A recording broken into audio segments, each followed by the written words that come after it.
Halo semua, selamat pagi. Kalian semua udah siap ibadah belum? Pagi kak, sudah dong kak. Tuh teman-teman juga sudah pada siap ibadah loh kak. Wih, keren sekali ya. Yuk kita sama-sama kita berdoa. Tuhan, terima kasih Tuhan atas pagi yang indah ini Tuhan. Kami diberikan Tuhan hari yang cerah Tuhan, kesehatan untuk kami semua. Sebentar lagi kami akan memulai ibadah kami. Tuhan berkati, pimpin ibadah ini sampai selesai. Terima kasih Tuhan. Amin. Amin. Nah teman-teman, saatnya kita akan mendeklarasikan super ayat dan super kebenaran kita untuk minggu ini ya. Setelah itu kita akan bersukacita bersama dalam memuji Tuhan. Yeay!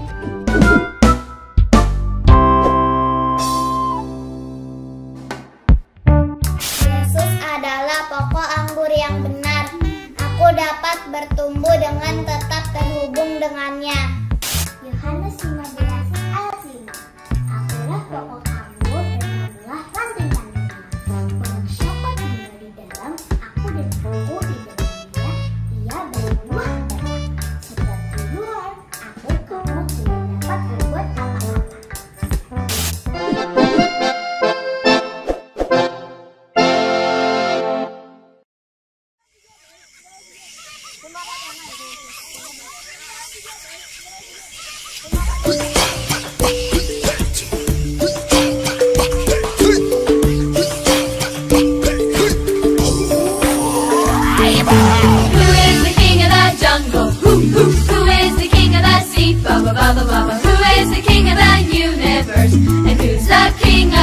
I'll tell ya, J-E-S-U-S. Yes, he is the king of me. He is the king of the universe, the jungle and the sea. Ba ba ba ba ba. Who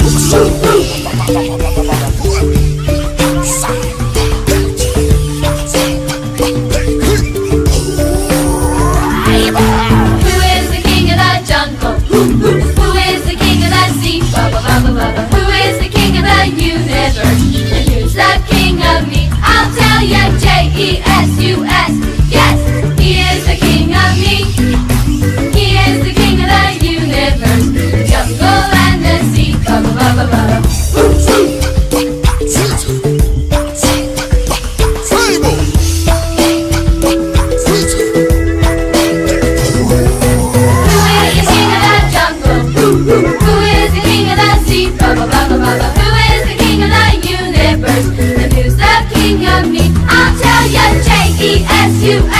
Yes, he is the king of me.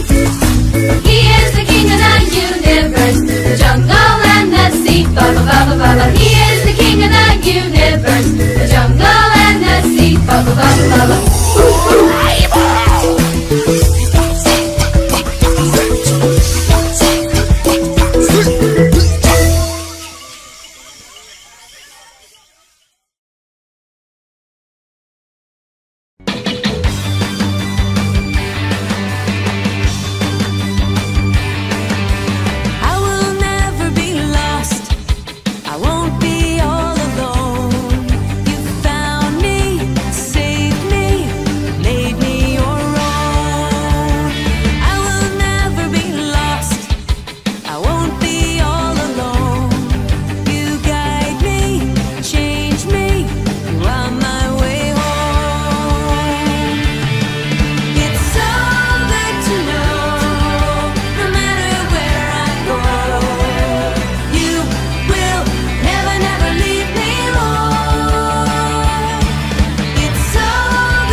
Ziki, inget gak series pelajaran kita 2 bulan ini? Oh, inget dong Kak, kan Ziki selalu mencatat. Ziki mempelajari tentang pernyataan Tuhan Yesus tentang siapakah dia. Oh, good Ziki. Nah, coba Ziki dan teman di rumah, coba nih tulis di kolom chat pernyataan Yesus yang sudah kita pelajari. Nah, Ziki mencatat Kak, Yesus menyatakan, akulah roti hidup, akulah terang dunia, akulah pintu ke domba-domba, akulah gembala yang baik, akulah kebangkitan dan hidup, dan akulah jalan dan kebenaran dan hidup. Wah, keren banget Ziki. Nah, sekarang kalian siap gak nih untuk pernyataan yang terakhir? Siapin catatan kalian ya.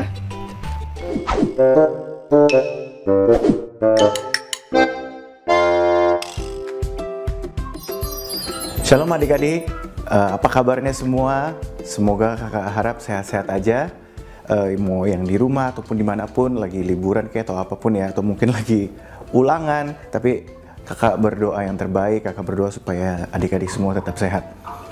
Nah, hari ini kita akan belajar tentang perkataan akulah yang terakhir dari Yesus. Kita dari minggu kemarin kita udah belajar tentang pernyataan akulah gitu ya. Nah sekarang kita akan belajar di seri yang terakhir, yaitu akulah pokok anggur yang benar.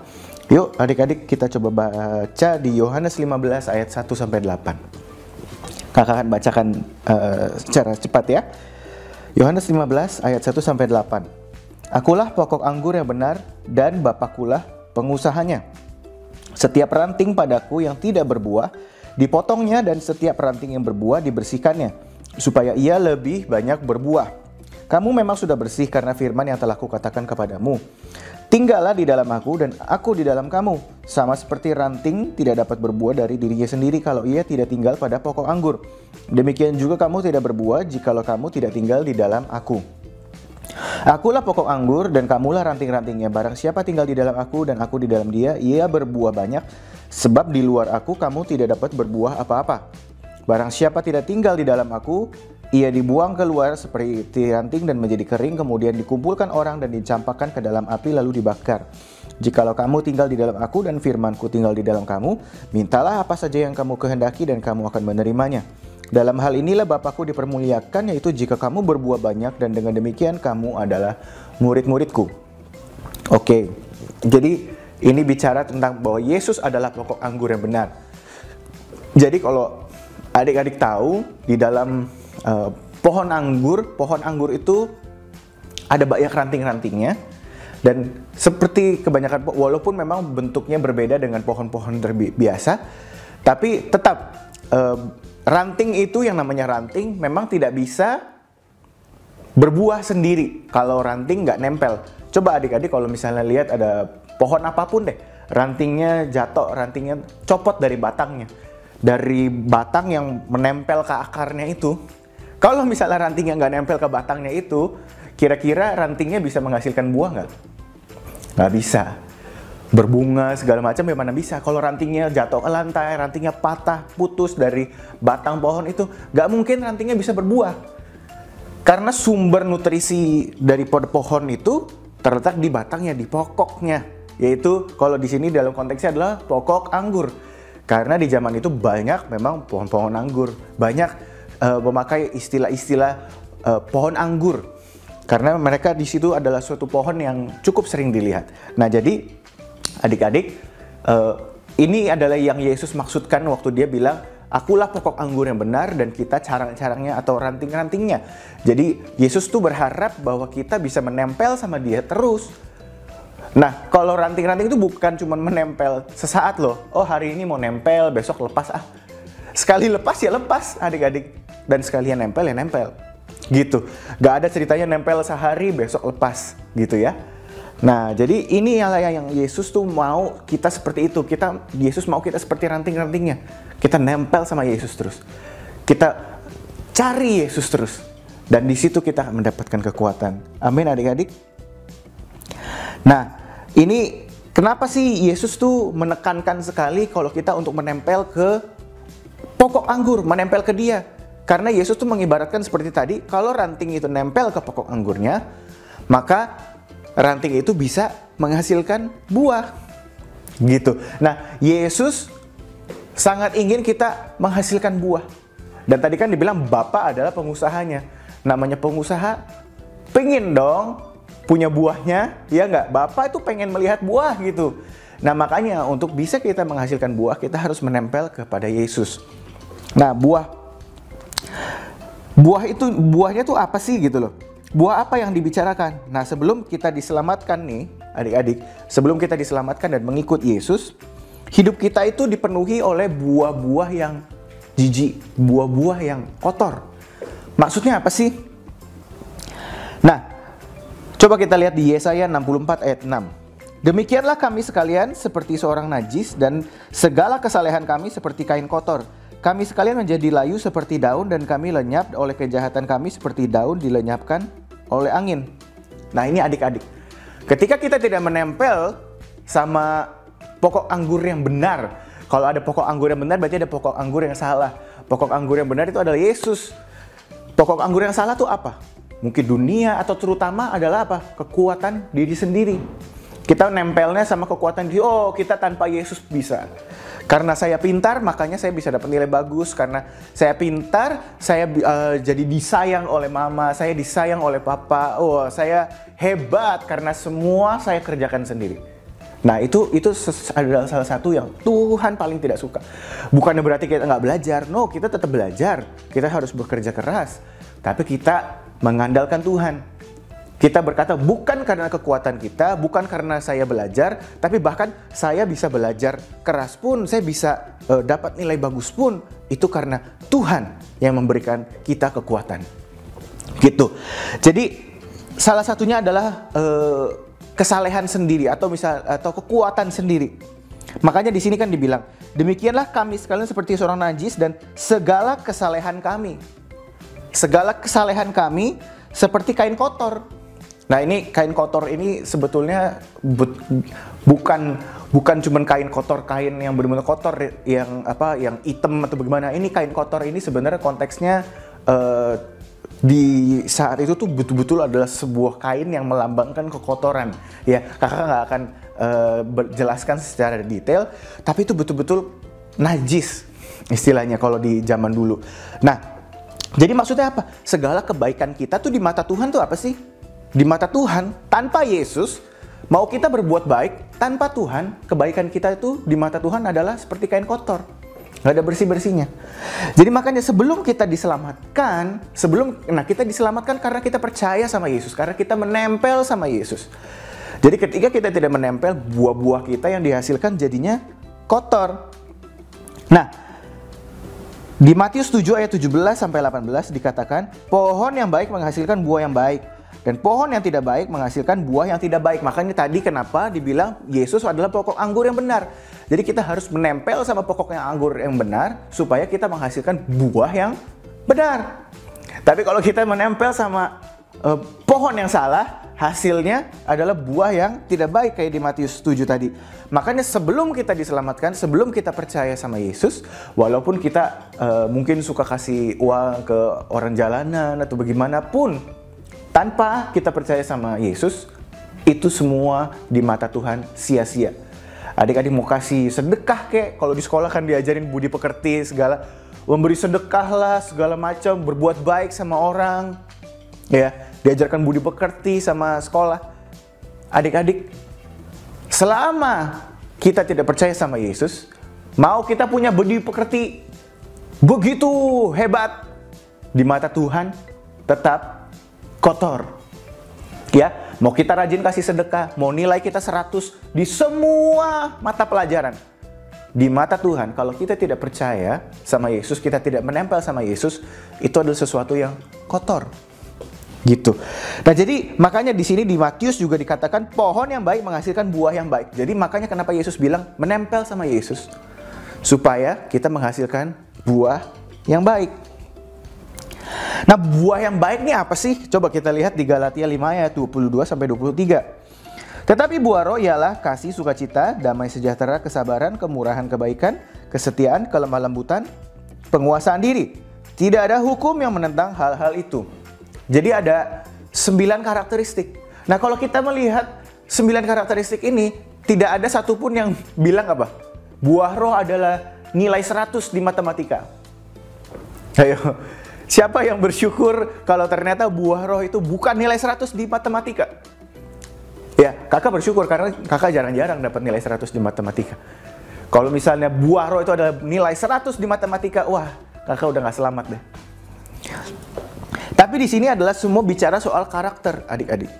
Jadi maksudnya apa sih?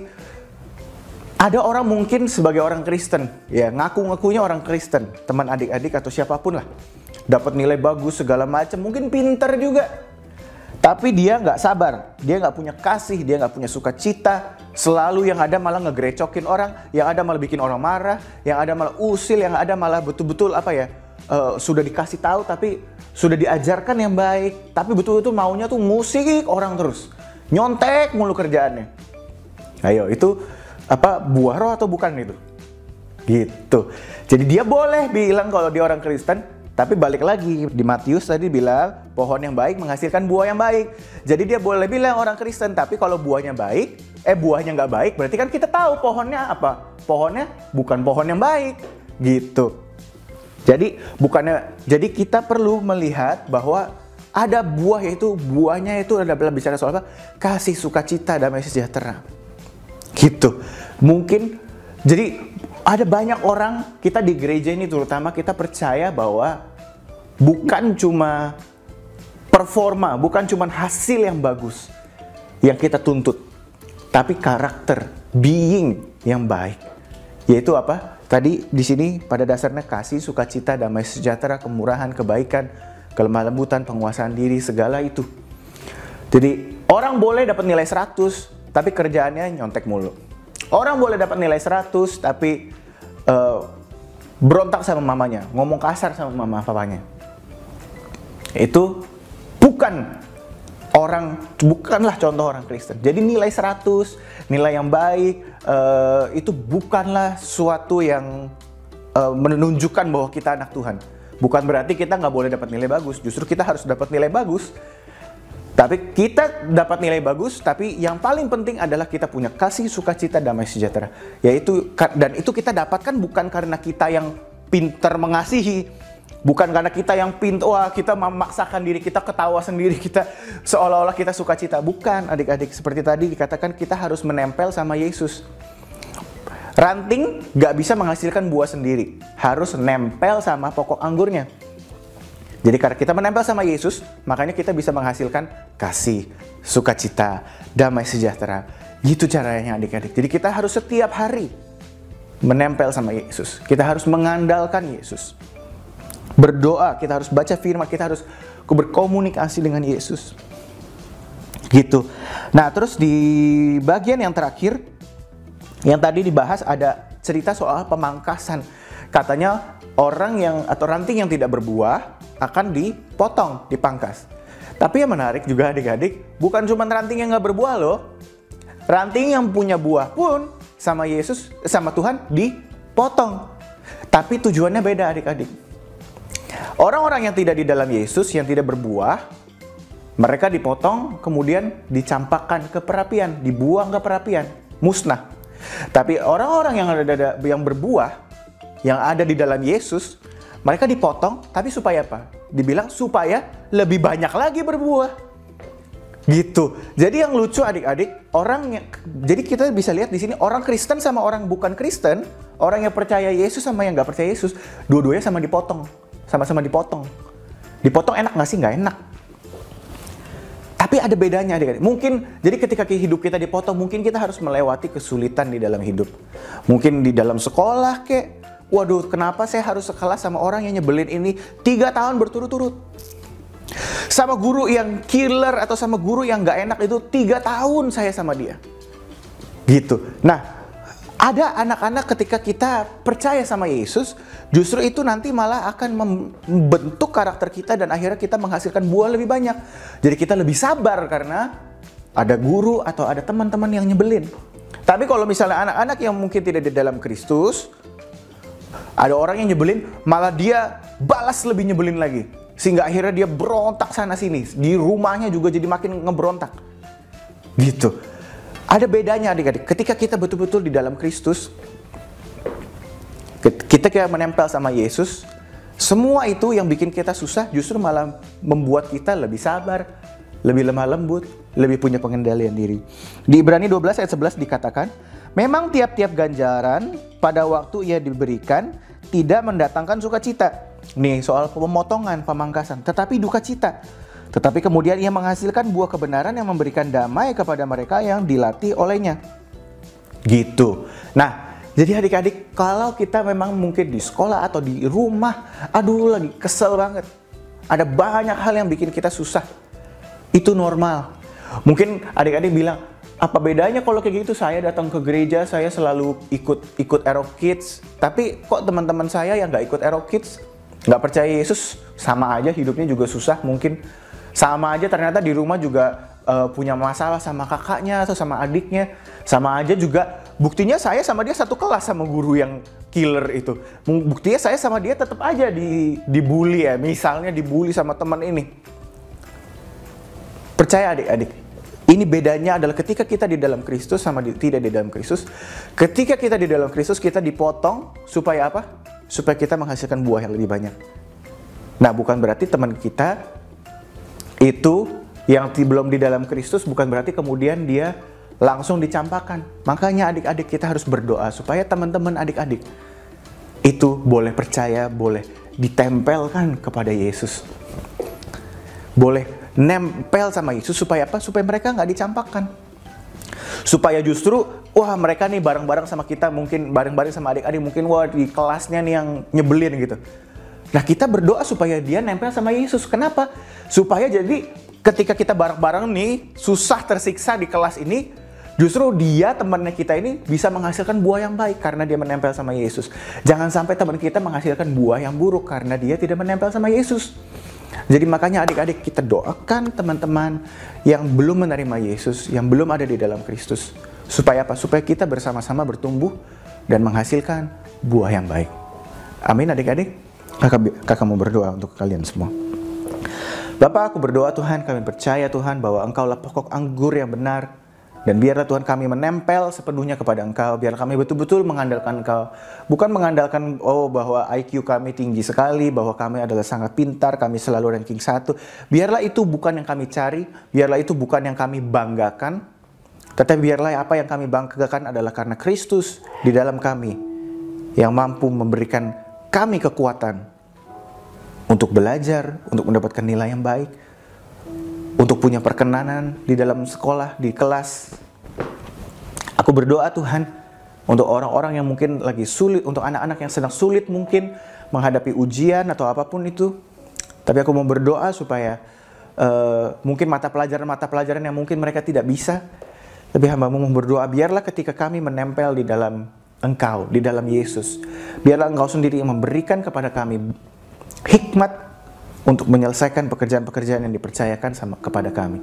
Tugas-tugas, ulangan, bahkan juga kondisi di rumah. Biar Engkau sendiri yang memberikan kepada kami juga kesabaran, pengendalian diri, kemurahan hati, kebaikan. Biarlah kami dari sejak kecil, Tuhan, boleh menghasilkan buah yang Engkau sukai.